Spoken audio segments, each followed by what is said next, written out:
Hi, I'm speaking to Davis Bertans, who is a very tall basketball player who has just joined Dubai Basketball. I think we're fine. Hey, everybody. Davis, thanks for joining us. So my first question is, how tall are you? If you want centimeters, it's 210, feet 6'10". 6'10", okay. And have you always been tall?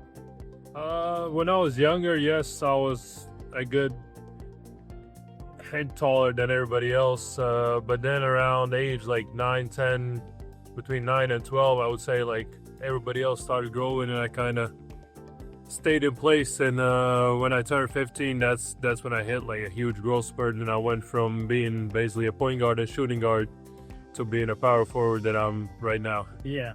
And so when I was at school, when there was very tall people, they got picked on, unfortunately, because of their height. Did people ever simply act? I think everybody was just scared to do that, so no. So it's not a problem. And so did you know from a young age you wanted to be a basketball player, or you weren't sure what you wanted to do? Yeah, my dad used to play basketball. He was also my first coach.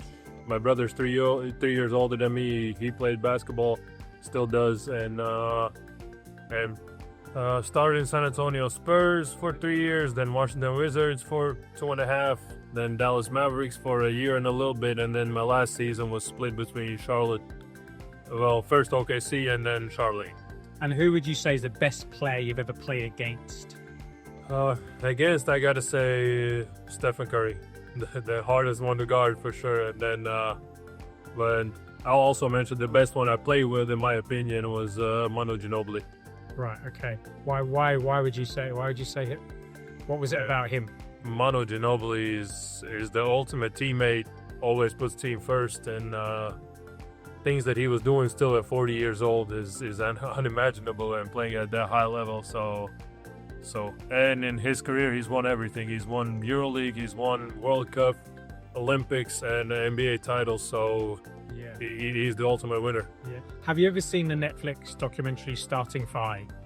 Actually, no. You haven't seen No, it? I haven't seen that. I was going to ask you about it. It doesn't matter. So what led you to come to Dubai? Did they come to you and offer you a deal, or you were looking to get out of the US? To be honest, my last year wasn't great situation. You know, as a player, I was in OKC where I didn't get to play much. Then I got traded to Charlotte and played there for 3 months. I was actually getting good minutes, but then in the summer, they cut me from the roster, and at that moment, it was middle of the summer, so a lot of teams had their roster set already, didn't really get any offers from NBA teams. EuroLeague, most teams were set, spent all their money on other players. So since I knew the team was forming here, my agent actually moved here about a couple of years ago, and you know, I asked him to just monitor the situation here in Dubai, and yeah. And once that happened, I knew that this city is, whenever they do anything, it's the biggest, the best, and you know. And then I thought, you know, why not with basketball? I'm sure that if they do something here in Dubai, it's not gonna be just, oh, let's just make a team. Like they're gonna try to build one of the best teams in the world and organization. So yeah. Be here from the very beginning is something that, you know, kind of can, at the same time, leave a legacy. At the same time, I can, with my experience, help the team build from scratch. Yeah. Had you ever been to the Middle East or Dubai before you moved here? No, just flew through after the World Cup in 2023. We got here, and I was literally here for 5 hours in the middle of the night, spend the night and fly home to Latvia. So yeah, didn't get to spend time here before signing here. But as I said, since my agent was here, and you know, there's a lot of information everywhere about Dubai and how great of a city it is. There were no questions about it. Yeah. And so I interviewed a footballer a couple of weeks ago, an ex-professional footballer, and they're saying the money's good, but there's always that fear that you'll lose your place, you'll get injured, and that mental health strain, as in life is great, but it could quickly turn. Is that how it is in basketball as well, that you're always kind of a bit worried sometimes? That depends on the age, you know. Past 30, luckily I've played for a lot of money in NBA, and financially my family's set for life, so don't have to worry about it. And one of the bigger reasons coming to Dubai was I knew that I'm going to get to play basketball and enjoy it, and absolutely loved it last year, so feel like I made the right decision coming here. Yeah, and so obviously you came out, you're doing that little exhibition shots out there. The standard obviously is lower than you'd get in the NBA. How are you dealing with the standard of basketball here in this region? It's I wouldn't call it in a way pressure. It's an opportunity for us to build something, not having that crazy pressure as some of the NBA teams with huge fan bases, and even more so with EuroLeague teams that they have those organizations for 50, 60 years. They feel like religion to most people that follow the team, and they tend to take the losses a lot heavier than I feel like here. Last season most people came to enjoy the game, supporting us, but I feel like it's gonna take some time for people to grow passionate about the sport and fall in love with it, and then then we'll see. But I feel like Dubai is always going to be, in a sense, like a calm place, because athletes get bullied more than everybody else other places in the world if they don't perform well. Yeah, and so we've seen with football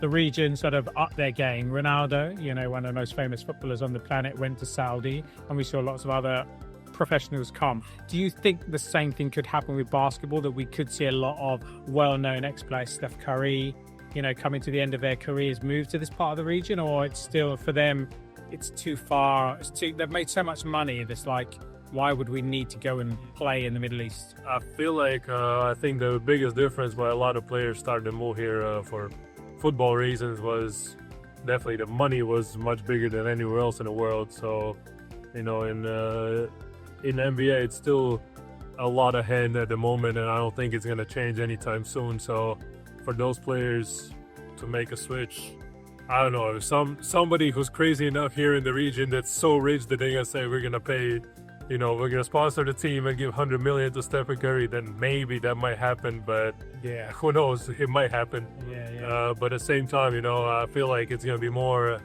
if NBA players come here, it's going to be those, I don't want to call it middle class, I would say more like role players in NBA that can have an opportunity to be leaders on the teams here. Yeah. And hopefully multiple teams in the future. And you've come at a good time, because Dubai have been promoted now to the European League, is that right? Yeah. And so when does the season start? September 30th. That's in 6 days from today. How do you feel about that? The training's going well, and yes, we definitely have, as I've said in some interviews before, we have a lot of great players. It's still a building process, because we've been together not long enough to say that we're a great team at the moment. That's going to take a little time, but hopefully we can be good enough of a team for the first game to get a win. Yeah. How often do you train? You train every single day, or without a break, or? Usually we get about a day off a week. Right. Okay. And so, what time do you get up in the morning? You an early starter? Like to get stuck in early? We got kids and they go to school in the morning, so it's always a 6:45 wake-up call. Yeah. And for people who don't know basketball, what's your position and what specifically do you do within the team? Mostly power forward and called as a stretch power forward, and more on the perimeter, shooting threes. That's my main job. Yeah. So that comes with a bit of pressure, getting those threes, right? Like when the ball comes to you. I've done it my whole life, and basketball is really no pressure to me, and in a way, after I've played professional for now almost 17 years now. I started when I was 15, so I don't feel pressure playing basketball. Right. It's just second nature to you. You kind of like been doing it for so long, you don't even notice it. Yes, exactly. Yeah. Good luck for the start of the season. I hope I'm going to come along and watch my first local game. This is great, and me and others will be cheering you on. So thanks for talking to us at Dubai Athletic. Appreciate it. Thank you.